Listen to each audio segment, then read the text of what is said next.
Hello, my friend. Existential Courage by Jaspers. Now, Jaspers, who was a psychiatrist and a philosopher at the beginning of the 20th century, had a lot to say about how to face life's ultimate challenges and how to be courageous and determined about that.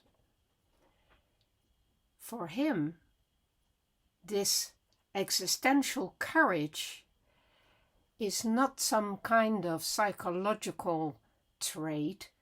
It is a profound, dynamic, personal, and active leap, rather like Kierkegaard.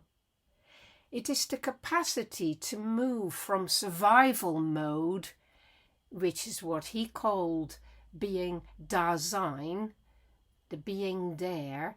That is what he defined as mere survival mode, to an authentic mode, where you choose your selfhood and become what he called existens, an existent, if you like, an existing human being, someone, I would say, who has begun to live for real, who has come to life.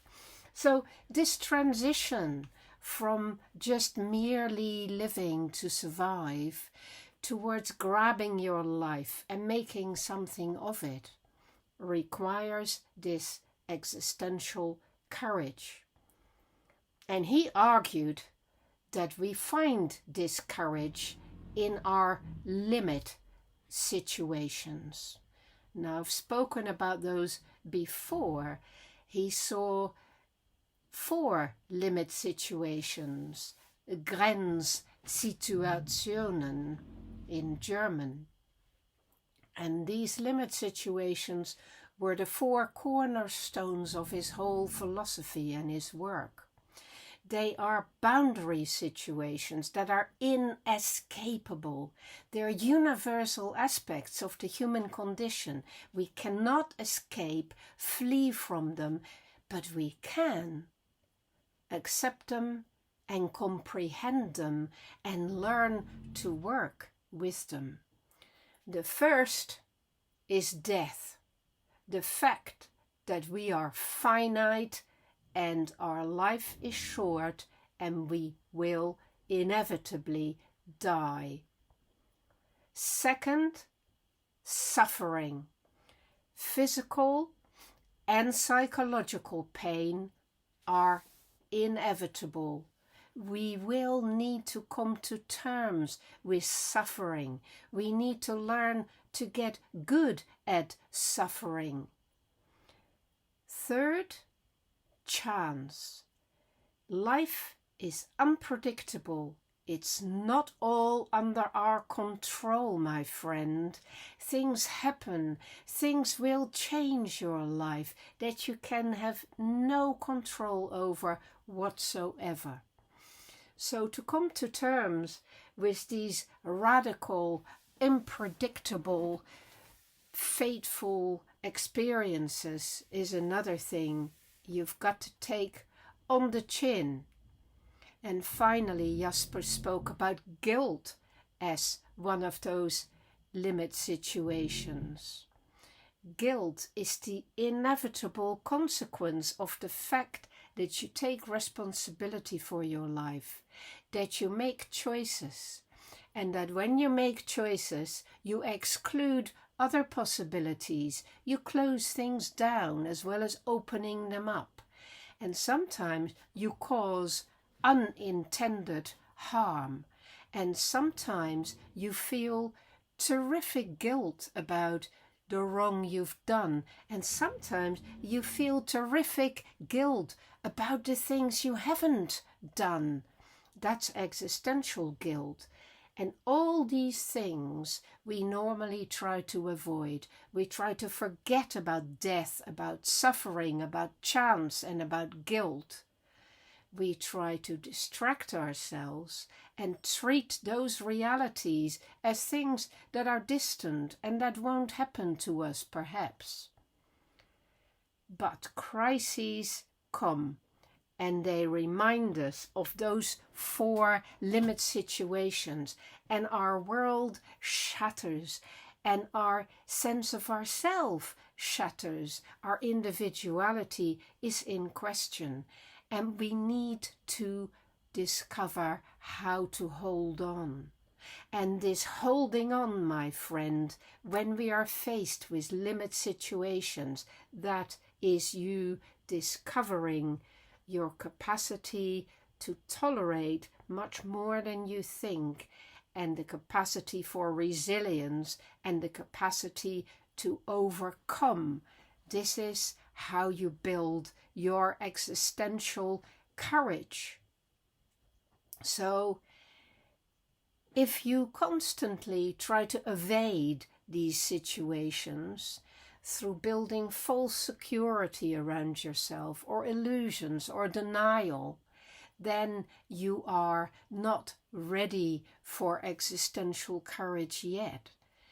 And sadly, the shell will be cracked open when something happens to you that was unforeseen and nevertheless inevitable. So that, my friend, is when you find yourself having to leap into discovering how you can survive, discovering how you can make yourself strong enough to be this person who does have courage and who can cope, even though you think you wouldn't be able to cope.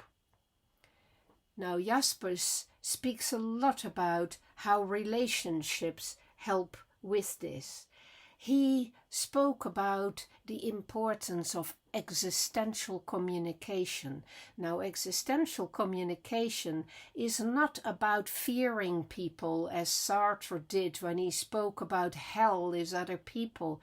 And it is neither about the superficial relationships we have on a day-to-day basis with so many people that we meet on public transport or as part of our job and that we forget about again.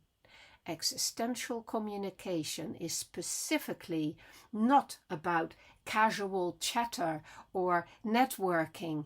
It is about getting more intimate in your relationships to people, seeking to find out who the other really is, and having a loving struggle in listening to each other and working with the tensions.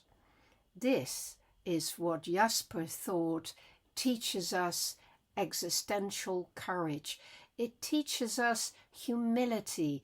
It also teaches us love. It teaches us to reach out despite the fact that we feel rejected or feel afraid of being rejected or feeling afraid of not being good enough, or have our assumptions challenged and have our reality changed by the reality of the other person.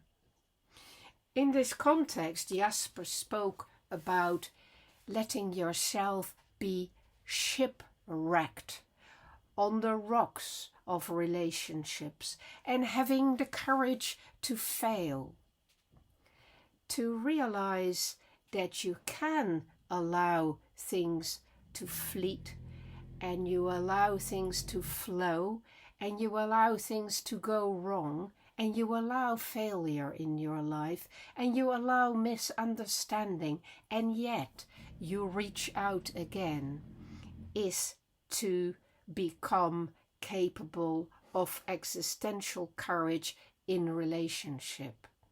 It is the shipwreck without losing your sense of meaning that allows you to discover how you are actually related to transcendence, to something bigger, beyond us, beyond the other as well. This is what he spoke about as the encompassing.